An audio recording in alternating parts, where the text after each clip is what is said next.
Fin de la mission de négociation et des audiences foraines d'homologation des procès-verbaux des personnes affectées par le projet d'investissement de la résilience des zones côtières en Afrique de l'Ouest ce vendredi 24 juin 2022 à Agoué. Conformément aux dispositions légales, l'État a pris avec lui la charge de dédommager les personnes affectées par le projet de réaménagement de la côte.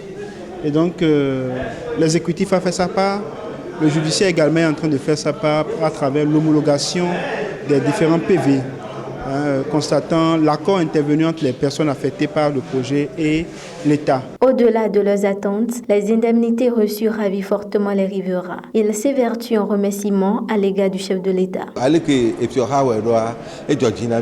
Après qu'on m'a donné le président Patrice Talon, nous m'ont dit bon, et la TVA là il y a domaine, me libérer il y a domaine là, mais il y a dondonami, il y a gratifié et on nous qui la ouais Georginami. C'est que il y a le président qui va mi blona nous que il y a glasonti, faut nous ko va le officier il y a ni le cas la pe bon il dit be ne baba jonto croix. Do apule gba mi fifi amo gbe yo. Il gaga no asipi aji yumte we.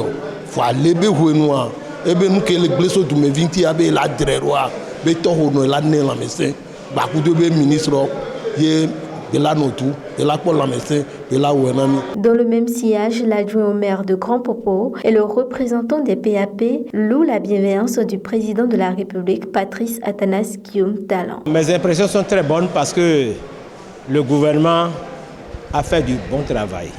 Parce que quand vous envoyez quelqu'un d'un lieu pour un autre, vous devez lui accorder des facilités pour qu'il s'installe ailleurs.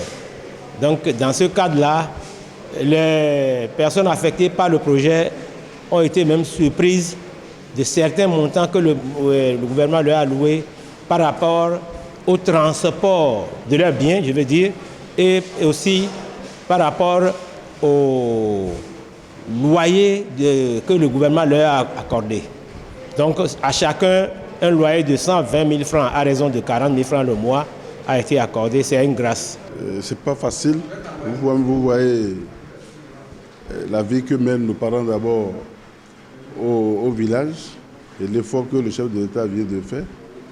Nous ne pouvons que le remercier et demander à Dieu Tout-Puissant de donner la santé au président de la République et en particulier le ministre des cadres de vie qui s'est impliqué personnellement pour que nous arrivions à cette étape maintenant. Par ailleurs, pour que les efforts du gouvernement ne soient vains, les autorités prévoient. Avec nos parents, que l'aide que l'État vient de les apporter, ce n'est pas pour aller faire des cérémonies et que nous avons encore des réunions sur des réunions à faire parce que ça doit les aider à sortir de la pauvreté.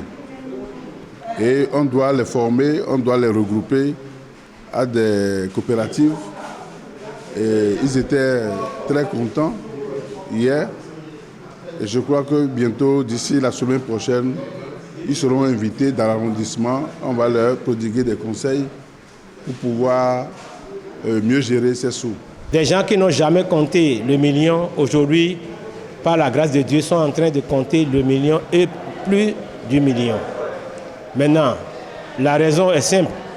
La facilité aussi aidant, ils peuvent verser dans des dépenses inutiles, des mariages inféconds et quelques mois après, l'argent va partir.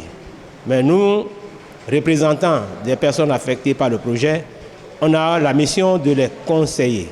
Nous devons nous réunir pour leur dire une occasion n'est jamais fortuite.